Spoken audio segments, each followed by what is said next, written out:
Since the release of her 2013 Dan Auerbach-produced album, Pushin Against A Stone, Valerie June has become a critic's darling. Rolling Stone praised the Tennessee-born soul singer's unique voice as vinegary and slightly oddball, writing that she's equal parts Diana Ross and Dolly Parton. With every subsequent release, Valerie June has helped widen the scope of contemporary Americana music. She's one of few African-American women working in the genre today. Her unique combination of gospel with Appalachian folk is a shimmering example of what's possible in the roots music tradition. Broken record producer Leah Rose caught up with Valerie to talk through her stunning new album. They also talk about Valerie's new collaboration with the legendary Stax singer Carla Thomas, and the mystical muse who inspires the chorus of voices that Valerie hears in her head. This is Broken Record, liner notes for the digital age. I'm Justin Richmond.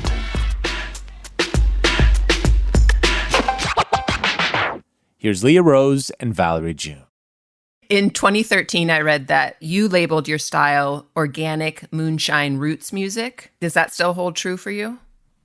I stopped using the name organic moonshine roots music because I'm overusing that name. I don't even need a name anymore. Mm-hmm. At the point that I needed a name, I was playing music a lot down in Helena, Arkansas, and Clarksdale, Mississippi, and busking, and all around Memphis and that area in the region. And people would hear my music and they would say, "What kind of music is that?" And I'd say, "What kind of music do you think it is?"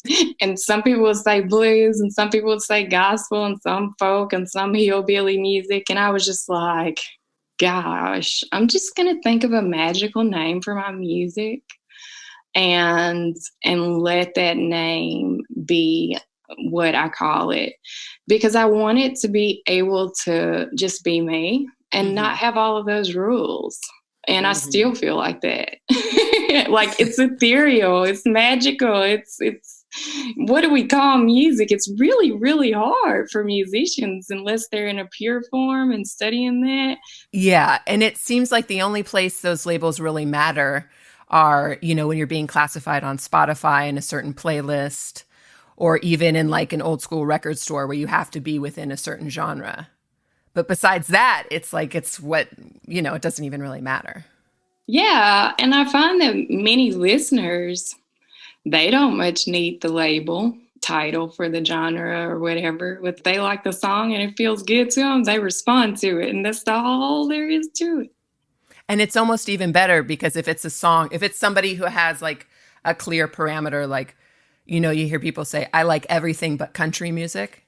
Mm-hmm. And it's almost better because then if you don't know what it is, you can like it. And then you find out, oh, no, it's actually country music. Yeah, because I guarantee you that for people who do say that, because I used to say that, like as a teenager, I would say, "I like everything but country music." Mm-hmm. But I loved country music because I liked old country music. What I didn't like was modern, polished country music. And I like the country music that came out of my grandmother's church, which was just a bunch of old Black folks singing at Highway 45 bypass Church of Christ and singing with their Southern accents as loud as they could with no instruments. And it had a twang, and that's what I was raised on. So you're probably still drawn to that. Oh, yeah. Voices in the pure raw form, and especially voices that are imperfect. I love that. If a voice breaks or cracks or quivers, I love that. So who are some artists that you love who have that characteristic with their voice? Karen Dalton has it with her voice. It's such an imperfectly perfect voice. Billie Holiday's voice is like that. They have these breaks. Etta James will hit points where her voice has this rust on it. It's just rusty like a galvanized tin that's been out in the sun in front of a trailer all day and for years and years and years. So voices that have that to it, Orna Ball, she sang with her husband EC and Orna Ball. Her voice is so imperfect. Memphis Minnie, Bessie Smith and Ma Rainey, any of the old sounds, when you listen to that, it doesn't sound clear and perfect all the way through. You know, there are points where you just hear raw emotion. Mm-hmm. And then how did you settle on your sound? Was there a certain point when you were just starting to play music where you felt like you had to pick a lane in a way? Did you experiment a little bit at first? Well, this is not a ending question. It's an ever-present question. And basically what I did was I was in a band after I moved to Memphis, and I sang only. I didn't play any instruments. But when the band broke up, I was just singing, and I worked really hard building a following for this band. And people would be like, where are you going to play? What's going on? When's the next show? And it was over. And I was like, you know what? I never want to experience this again in my life. I want to be able to accompany myself and do shows, just me with an instrument, no matter what. And so my grandfather, when I was 14, he'd given me a guitar, and I promised him that I'd learn to play, but I never did. So I was in my early 20s, and when the band broke up, and I said, well, I'm going to have to sit down and learn how to play this guitar. And so I got a chord book, and when you get a chord book, they show folk songs in there. Crawdad Song, which I was raised on, Tom Dooley, and the songs like that. So you learn the root, you learn the basic chords, you learn the foundation of music. And everyone who's anybody had to do that, from, John Hurt to Hendrix. It doesn't matter what style you play, you got to learn that root. And so when I started to explore even further, because the books only have 20 or so pages, I was like, I want to learn more songs. I want more. So that's when musicians that were around me, because as a singer, I had a bunch of musicians around me. They'd be like, listen to this, listen to this, listen to this, Memphis musicians. And I gravitated towards things that reminded me of what I was raised on. Mm-hmm. And I was raised on like just Southern gospel and country and folk and blues and R&B and stuff. And so when I heard the Carter Family, those songs were accompanied by guitar, but they were the same songs that I was raised singing a cappella in the church. So it blew my mind to hear them played that way, because it was against the rules of the church to have instruments in the church. You'd go to hell for that. And so I was just kind of like, well, I want to learn how to play these songs with the instrument. I know how to sing them. I know 1,000 songs. The book's full of like songbooks at church. There are about 900 to 1,000 songs in there. So I had all of these melodies and lyrics and things floating around my head, and I just took them and started putting them to basic chords and creating my versions of them. And so the songs have always just told me what to do. They're the boss. If they want to be a blues song, they're a blues song. If they want to be a country song, they're a country song. If they want to be a rock and roll song or something like Want to Be on Your Mind or Astroplane, which is kind of dreamy stuff, then they'll be that. They're the boss. I get told what to do, basically. Mm-hmm. Well, that's nice, because then you don't have to wrestle with it in your head. It sort of takes some pressure off. It does. The hardest part is when a song tells you what it wants, but you can't afford to do it. So you started playing guitar in your early 20s, you said, and then you switched over to banjo. Was that a hard transition to make? Well, like the guitar being given to me by my grandfather, my first banjo was given to me. And I was like, what the hell am I supposed to do with this? Isn't it way more difficult to play banjo than a guitar? I think it is. Yeah, it is. If you want to play it in a traditional way. Otherwise, if you play it like I play it, which is whatever way you feel like it, then you just make it your own. But if I'm trying to like go by the book on the banjo, yeah, there's no comparison to the going by the book on the guitar versus banjo. But yeah, it was given to me, and like the guitar, I let it sit around and collect dust for a few years. And then it started calling me. It said, I have a song. And so the first time I sat with it was just writing a song. I think I could write a song on almost anything that makes sound. But actually knowing how to play that instrument up and down, that's the life's work for me. And I work on that every day now that I have this life where I don't have to get up and go work 3 jobs. That's what I do. Do you take lessons or are you completely self-taught? Self-taught. Do you do like YouTube tutorials or do you just sit with the instrument and figure it out?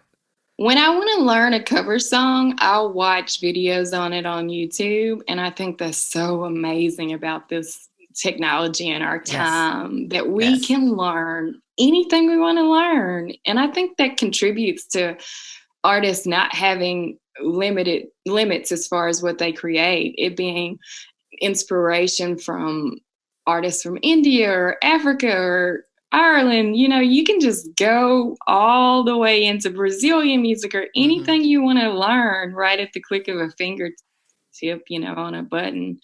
So I lean on the internet quite a bit, and I kind of trust my ear some now, but really I just trust my ear with singing. So sometimes I can pick out a part and I'm like, oh yeah, I'm proud of myself, because when I first started in my early 20s, I could not tell you what a saxophone was or a bari sax compared to any of the other horns. The only one I really knew was blaring saxophone, clearly, and trumpet. Trumpet's my favorite horn. But I couldn't distinguish which was what in music. I listened to music as a whole versus getting inside of it and being able to say that right there is the bass, and then underneath that came this, and behind that came that. And so I had to learn how to hear like a musician, and I'm still learning that. Can you now write music, or can you direct players to play certain parts that you hear in your head? Yes, that is how I do the songs. I can't write music, but I hum it, you know. And I'll just be like, okay, what I hear in my head, I know is a horn, and it goes like this: da da da da da da da da do do do do. And I'll just be like, that's what the horn's supposed to do. And you're a horn player, so how can you translate that? You can do the drum part and the bass and guitar, everything? The feel of it. But I'm not so good at drums. I'm getting better at that, but I'm not so good at that. But with my songs, there's all the layers of voices because I hear it in voices. So I'll just sing the hum, like the line, and put that in there and be like, this is what I hear as a horn or whatever. And a lot of times, like say working with Jack, I would say, I hear something that's going da-da-da-da-da-da-da, and it's a drum. And we will like get the drummer to play that, you know, just get them to play that part. And so that makes it easier, because when I first started, I would hear it and I wouldn't know how to talk to the musicians because I was intimidated, because they knew real chord names like E sharp, flat, whatever. Right. I'd be like, damn, I don't know what the hell I'm talking about. That's so intimidating. Bumpy bumping, da da da da, and gaga goo goo with the baby talk. So does it usually happen that the melody comes first to you, or do you hear the voices first and then you put a melody under the voices? It's melodies, and then the words start to morph. And sometimes I don't even get words. Like it'll just stay like a chant almost, you know? So it'll just stay a hum and a chant. And I really feel like sometimes I actually need a producer to be like, nope, don't put that voice down. Like you already put down 500. So like that's enough voices. They keep, as soon as one comes in, another one comes in, another one comes. It's like a symphony or something. Where do you think that comes from, hearing a chorus of voices in your head? I don't know, but it does. It's like such an iridescent thing to me. Like like I love it, and I'm glad I get to go there, and I want to take my listeners there. Like it's a space where we can walk in there and we can sit there and we can be in it and let the voices swirl around it. How often does the final product reflect what you first heard in your head? Do you ever actually get there? I never do, ever. And that can be a little bit frustrating, but also at the same time, I marvel at whatever it is that's bigger than us. We're like always just inspired by something bigger. And, you know, it's more real in the dream, in the voice that I heard in my head. If I can live there, then I don't get frustrated because it's never the same as what I heard in my head. It always comes out different. And sometimes it comes out better. That's good. Yeah. So, at least there's that. Yeah. So it does. It happens all kinds of ways. It must be frustrating if you don't have the language to express what you're hearing. You're trying to put this thing together that only you're hearing. And if you're working with someone like Jack Splash, how do you communicate that to him? Do you play him samples of other music? Do you just sort of like sit and hum in front of him? Which does sound funny, doesn't it? Yes. I have to be working with someone that I feel comfortable enough to sing the baby talk to. And Jack is certainly a person like that because he like makes everyone feel so safe and comfortable with their form of creativity. And then also, yes, I would play him like samples of things and he would play me samples of things just to be sure that what I described to him is the same as what he's receiving. Because when you're in the room with another person and y'all are getting ready to make music, you could say, play a drum roll that sounds cloudy, like a thunder, like the back rolls of thundery drums on some of the T-Rex stuff that Tony Visconti produced. But they might hear that differently. So how you land at it is just like, there's got to be something that's marvelously bigger than you that guides that. You know? Yes. I don't know what to call it, but maybe the mystical music muse or something is guiding the whole process, a little fairy coming and guiding it to make sure that everyone hears the song the right way. Do you ever worry that you're going to get cut off from that source? No, I don't. I don't worry because it's been with me since I was a little kid, like since before I can remember. And I know that, you know, there are other forms of art that I love and I do. Like I draw and I write poems and I don't just hear the singing voice. Sometimes I hear speaking voice where it'll be like, reading me a poem. So I try not to limit it. And one of the goals of my life is one of the people I worked with who I thought was such a brilliant person was Richard Swift, because he would paint, he would produce, he would play every single instrument on something. I mean, he loves photography. He didn't have like a limit to his creativity. And a lot of musicians are creative outside of music. Many of them paint, like I think Amanda Shires does, and Margot Price might. Joan Baez. Yeah, Joan Baez and Joni Mitchell. As long as you're just staying in the flow and keeping that creativity, the voice will always come back around. It'll always come back. You took 4 years between the last album and this album. Was there some sort of pivotal moment where you thought, okay, I'm ready to start this whole creative cycle over again? No, I don't really stop. 4 years, that record came out in March 2017. And then I toured for 3 years. And then we hit coronavirus last year. So that was me stopping. But I really don't stop. What I do is I just tour. I tour on a record for a long time, which unless you're coming to shows, then you would think, yeah, what's Val doing? You know, but it was really something to be home, actually, because I spend more days gone than I do at home. Is it harder for you to write when you're on the road? No, I usually write no matter what. Songs come in dreams, so I write sometimes in my sleep. Like on this record, Why the Bright Stars Glow came in a dream. So my biggest thing is just to be open to the song whenever the song wants to come and ready to capture it in some form on my cell phone or rolling over and scribbling it down or whatever it is.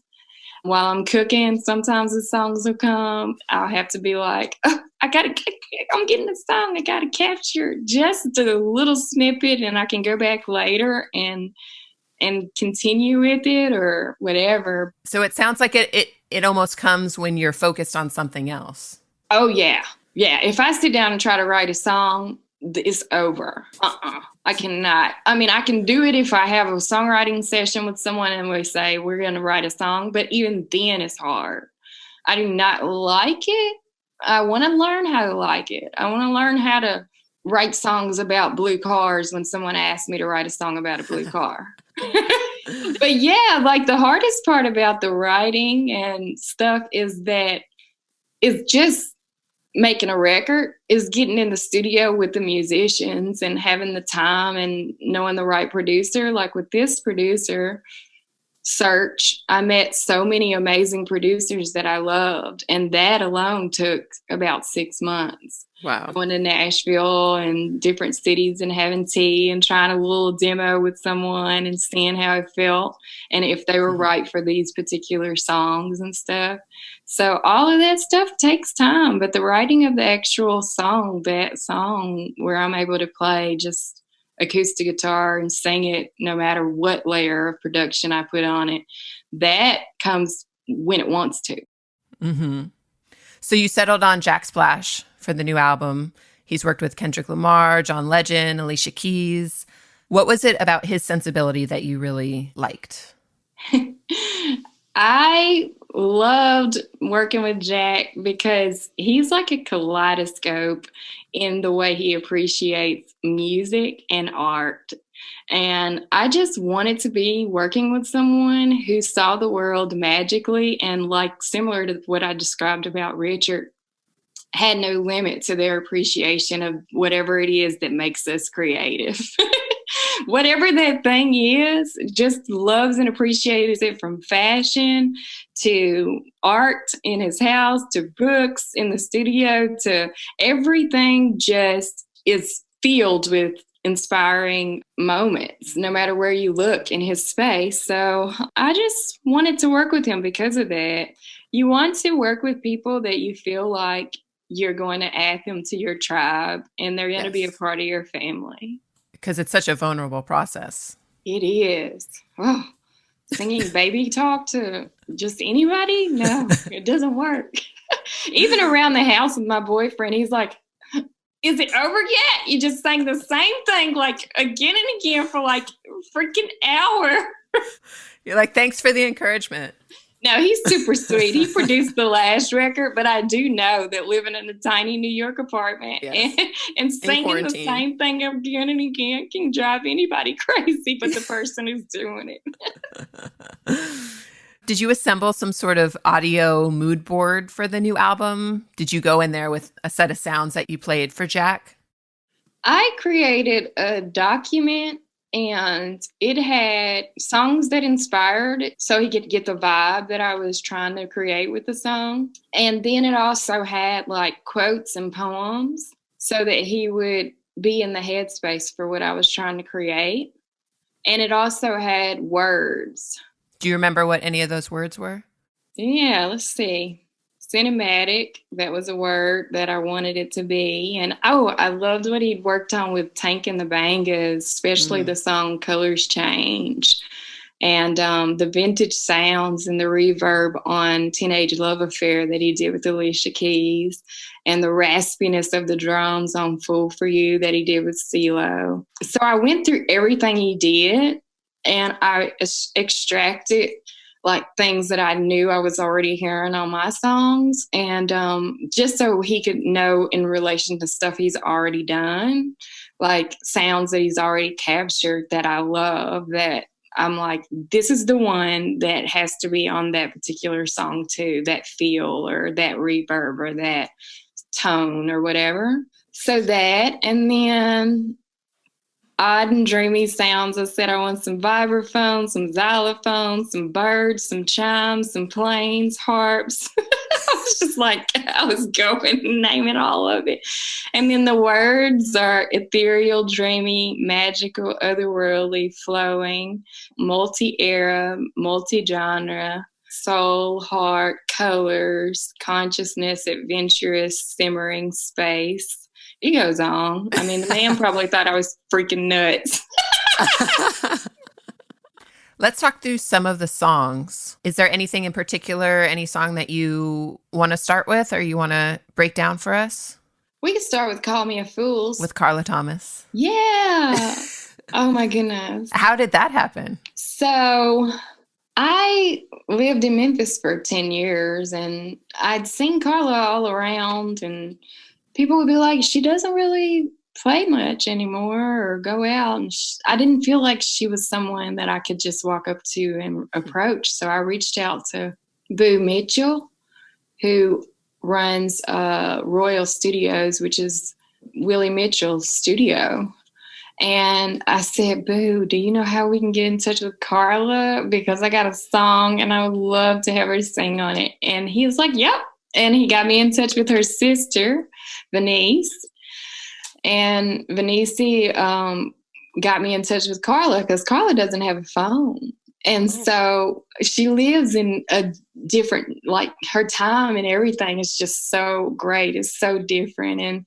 And so Boo was able to organize that for me. And I went into his studio and we met at about 10 a.m. and we did the song. And then after that, we hung out till about 12 a.m. We went to see a show in Memphis. We didn't have any of this planned either. It was just like kids in college or something going and like, let's do this now. Let's do that now. So having wine and talking and listening to stories about Rufus Thomas. It was amazing. Oh, she's a star.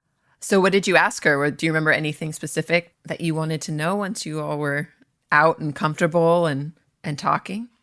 I really just listened because she has so many stories. And I think that, I hope that people start to interview her to get some of these stories captured because she was there, she was with Otis. I did ask her about that. I was like, what was it like being in the room with Otis? She just, it was as powerful and magical as you could have thought it would be. Wow. And she has countless stories. Well, that's cool. That sounds like such an amazing experience. It was. Is it important for you to record music in Memphis and using Memphis players and just sort of like carrying on a Tennessee tradition? I think unconsciously it is because with everything I've done, there's been some home in it. Like my last record, my father and my brothers were on it. And, I feel like I've always got to have home in what I'm doing. Yeah. Talk a little bit about your household growing up, what you learned about music as a young girl, and how your family sort of came together and how music was a part of the family. Well, I have 2 brothers and 2 sisters, and I'm the oldest girl. So we were always singing around the house, being that our church was a church where no instruments, only voices. And we all knew as many songs as I told you earlier. And so if somebody started a song, then everybody else would just jump in on it, and harmonize and start doing that part while we were on our way to school or working in the yard or cleaning up the dishes after making dinner. It was like the sound of music in a lot of ways, because if somebody started a song, it wasn't going to end until we had sang the hell out of it. And so my mom and dad, my father was a music promoter, and he also had a construction business, which helped him on the times when the music business wasn't as prosperous. And we all helped in his businesses. We worked in all his businesses. So I learned a lot about promoting music from being with him. And I think he was one of the greatest inspirations for me when I moved to Memphis, being able to share my music and promote it with people, like hanging flyers on poles and making up these flyers and handing them out and be like, come to my show, come, fearlessly promoting myself. Mm-hmm. I was able to do that. And I think that all my brothers and sisters got a little bit of that hustle from being a part of my parents' businesses. And, it was a good time singing with them. Do you think being the oldest of 5 kids, does that give you sort of like an inborn confidence? Do you think there's something to birth order and the way that people hold themselves in the world? My friend, one of my best friends, she says that there is. My brother is one brother older than me and then all the rest. But what I find is that it makes me bossy. I have to tell myself sometimes no, just stop. Don't be bossy, because I'm really bossy. I get that though, because you had a little army of people under you and you need to order them around. Yeah. So that's the biggest thing, because confidence is something I totally have had to work on over years of my life and still do. So do you remember the first time you got up and played in front of people? I do. This usually what would happen is at the holidays, we'd all get together during the, say it was Christmas, during the day. I'd say to my siblings, let's have a show. Let's put on a show. And so after we'd open the presents and everyone had eaten, then we'd say to Gran and all my aunts and uncles and all the kids, we're going to do a show. And we'd go to the living room and we would get in front of everybody and we'd sing like we were Jackson 5. And of course, everybody else felt the infectious nature of music and they'd join in. So the whole family would just be getting down at the holidays. So that was me and my brothers and sisters promoting little shows in the family. And then in the 4th grade, Mr. Wallace in Humboldt, where I went to elementary school, we were studying Woody Guthrie, and I love the song This Land Is Your Land. And I said, Mr. Wallace, when we come back after lunch, can I get in front of the class and sing This Land Is Your Land? And he was like, can you sing? And I was like, yeah. And I said, yeah, I can do it. So he let me get up and sing it. And I don't think they much like my voice, but I did it anyway. You have to be confident to do that. Yeah, it didn't stop me, They might have called me a fool, but I went and did it. And I always wanted to sing in high school, they'll choose the best singer to sing the national anthem. Ooh, I really wanted to do it, but I knew I didn't have the voice that was pleasing to everyone. So, did you do theater and stuff like that in high school? No, I was a cheerleader. And then I became a captain of the cheerleading squad. So that was me being a bossy person. Bossiness just running the common thread. Would you do flips and everything? Were people throwing you up in the air? I was too heavy for that. I was a base. I would throw people up. It was fun. I really enjoyed it. And I think I'm kind of like a cheerleader now for other musicians in some ways, I did a playlist recently. It's Young, Gifted, and Black. And it's just all these musicians that we have around us that are multi-genre, that are amazing, that, we need to celebrate who they are and just lift everyone up. Just keep everyone inspired to dream. A lot of the imagery is, floating above the earth, blind, but you can see. Do you feel like you need that to protect yourself from the harsh reality of the world? Yeah, but I think at the same time, what's happened is that I understand the blues and the happiness of it and the joy of it and the processing of the harshness and not running away from it, but walking right through it. And looking at the world and seeing the astral world within this physical world, and it's all here. And how wondrous and amazing all of that is, just being here on Earth and the magic of us being here. I mean, we have trees, for example, we can hug. This stuff is really a gift, the full moon tonight. The stars, all of these things. I saw 3 shooting stars the night I finished working with Chat on this record. And just like those things, you don't have to go far to see what I would call something bigger than you. And some people might call it God or something else, but I call it just beautiful. And so you don't have to go far for it. How have you, because you faced a lot of adversity in your life. There was a period of time when you were very sick for a number of years. How have you been able to get through seriously trying times? Like just having a practice of light, and that being dance, that being music, baths, poems, yoga, mantras. Like some days I just have to say again and again to myself all day from the moment I get up, thank you for this life. Thank you for this life. Thank you for this life. And like, just, I have to say that again and again and again because, you know, I mean, there are days when I just don't feel good, like physically, like dealing with the diabetes. It's like every day is a different day. Like some days I feel like I have the energy for the world and other days I don't. And I just have to work on that, and I have to be in it and not fight it and just be like, okay, I see the body doesn't want to do that much today, but I'm going to gently tell it to dance to this Swamp Dogg song real quick.